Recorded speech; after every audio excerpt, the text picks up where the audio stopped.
Welcome to Psychology Noir, good folks. This is Dr. Lund. So let's talk about some of the horrific negative effects on a child having a mother like Letecia Stauch, who was found guilty of murdering her 11-year-old stepson. Letecia's biological daughter, Harley Hunt, testified against her mother in front of a jury during the trial. Harley was only 17 years old when Letecia was arrested for the murder of the 11-year-old stepbrother, Gannon Stouch. Gannon's biological parents gave impassioned, heart-wrenching victim impact statements as to how this horrible action from Letecia, the stepmother, had changed their lives and futures forever. Their gut-wrenching and powerful statements brought most of the courtroom, including the judge, to tears at certain points during their impassioned statements. However, most notably, the person found guilty of this horrible crime against a child was unfazed by any of the impact statements. Although Harley did not give an impact statement, the damage she incurred from her past, present, and probable future by being raised by a woman with severe, probable personality disorders and traits was memorialized by the judge in a significant way from the bench. Let's take a listen to his words. You betrayed your daughter, Harley Hunt. I cannot imagine the emotional impact that you have had on her due to your selfish and calculated actions. This is a young woman that trusted you to put her interests above yours. This is a young woman who believed in you and believed you were innocent of this crime right up until the time that you pled not guilty by reason of insanity. And she still loves you. That's natural for a child, and it doesn't matter how much older they get. You were supposed to protect her. I cannot imagine the guilt she feels or the therapy that she will need to address your betrayal. There is no evidence that she had anything to do with the murder or your cover-up of it, but some people still think that she is somehow involved. She wasn't. The incredible strength of will and courage that it took for her to come in and testify is amazing to me. But she did it because, as she said, it was the right thing to do. Just from the limited knowledge of what we found out during the trial, this woman had been basically manipulated throughout her entire life. And not with just little things, but huge things. In fact, truly believing her mother was innocent up until the time she said that she was not guilty by reason of insanity, which basically means she was guilty. In addition, Letecia had told her that her biological father had died from being murdered during a robbery. However, it was found out, and she found out close to the trial time, that her father actually died from an overdose. And so again, being horribly emotionally manipulated about the death of her biological father, and not realizing the trip with her mother from Colorado to Florida, then to South Carolina, she was driving with her stepbrother's body in a suitcase in the back of their car.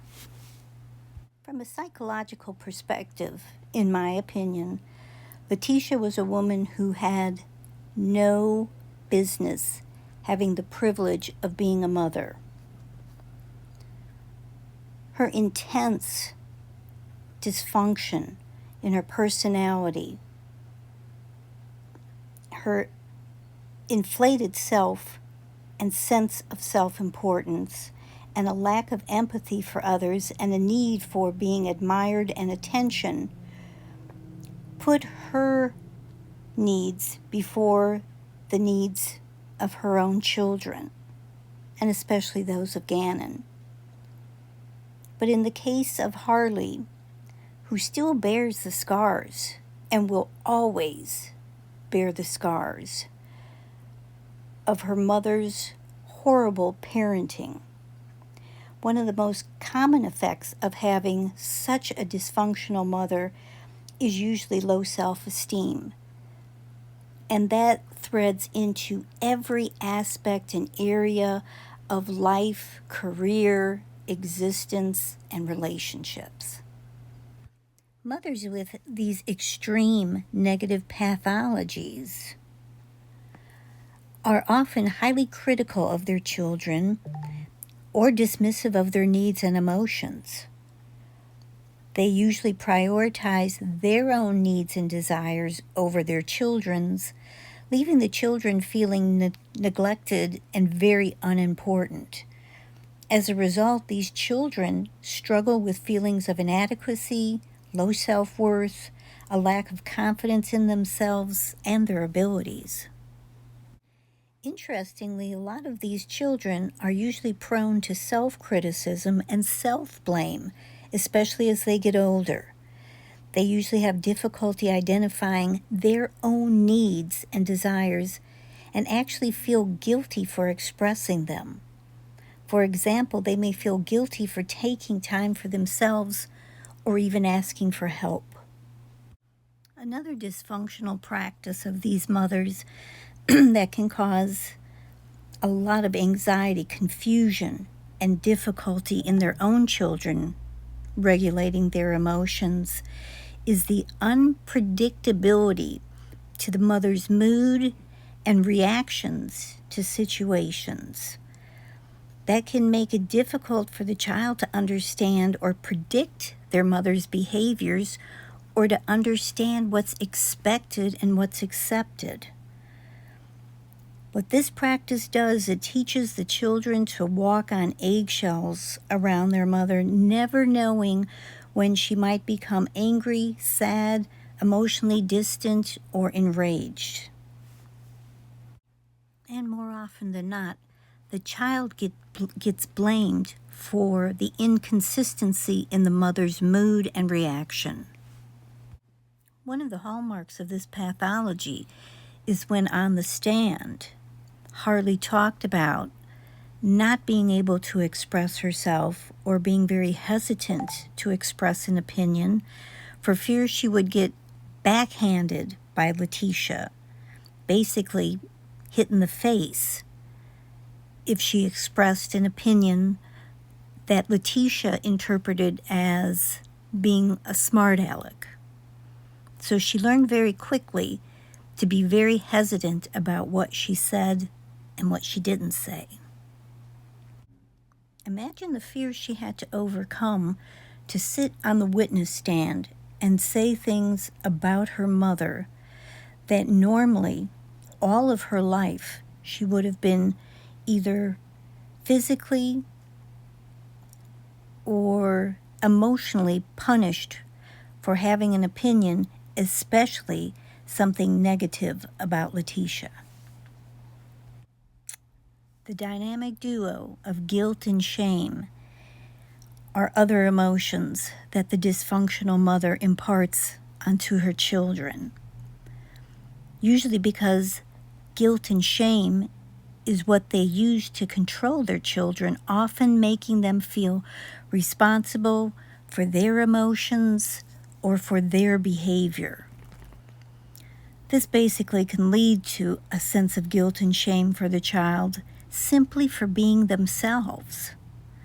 They can internalize the belief that they somehow are responsible for their mother's feelings, her her behaviors, and that leads to a distorted sense of self-worth and a tendency to blame themselves for things outside of their control, which the mother gladly facilitates. In addition to all the chaotic emotional issues that the mother experiences and then projects or takes out on the child, is the issue of inconsistent parenting. The rules aren't the same from day to day, moment to moment. The mother at times may be very strict, very restricting to the child one day, and then the next day not inflict any kind of punishment, any type of rules, and act more of as a friend than an actual parent, which in these cases, again, the inconsistency creates confusion and insecurity in the child because they don't know how to behave and they don't know what's expected of them because the rules always change and usually in accordance with the mother's mood and emotional state. Dysfunctional mothers also may either become overly involved in their children's lives, creating a sense of enmeshment, a lack of boundaries, or they can become emotionally distant and neglectful, leaving their children feeling unsupported and unimportant, and that there is nothing that they can do to please them. Both of these situations lead to tremendous difficulties in forming healthy relationships as adults, as children struggle with trust, self-worth, and boundary issues. Oftentimes, these issues lead to the issue of the child trying to be a perfectionist, that they want to feel perfect in all aspects of their life. They may have high standards for themselves and others, and anything less than perfection is unacceptable, especially for themselves, which of course leads them to more anxiety, frustration, and burnout. As well with difficulty with boundaries. If you have a dysfunctional mother who is enmeshed in the child's life, then they struggle with saying no to their mother or to other people and may feel guilty for asserting themselves. They may also have trouble recognizing when others are crossing their boundaries because it's familiar to them from what they experienced with their mother. As children, we need to be validated, even in the most horrendous situations with a pathological mother. We as children want to be looked at as important, meeting expectations, pleasing our parent, and oftentimes with the dysfunctional mother comes a sense from the child of almost undying loyalty, hoping that protecting the dysfunctional mother, covering for the dysfunctional mother, taking on responsibilities that child should not be assigned, usually happens in hopes of getting some recognition and the kind of love and nurturing that they need and deserve. Watching Harley, this young woman, step out of this toxic bubble she's been linked to and sit on the witness stand and speak her truth gives me so much hope for this young woman's future. All of this dysfunction and chaos with her mother, of course, is going to affect her adult relationships regarding her identity, her trust, boundaries, everything, self-esteem, every single characteristic that we as humans savor and hold will be affected. So as the judge's words were so clearly spoken, hopefully this woman will get the therapy that she needs to be able to move past this toxicity and be able to build a healthier relationship with her and the rest of the world as she goes forward. I thank everybody for watching. This was a very tense and very dramatic and sad trial regarding the death of this young child by the hands of his stepmother. So hopefully, as all of us go forward, some of us may recognize some of the signs and symptoms that Harley has experienced in our own lives, and hopefully get healthy in spite of our past and dysfunction. Hopefully, if you like this, you will subscribe and like, and I'll see you in the next video. Take care of yourselves.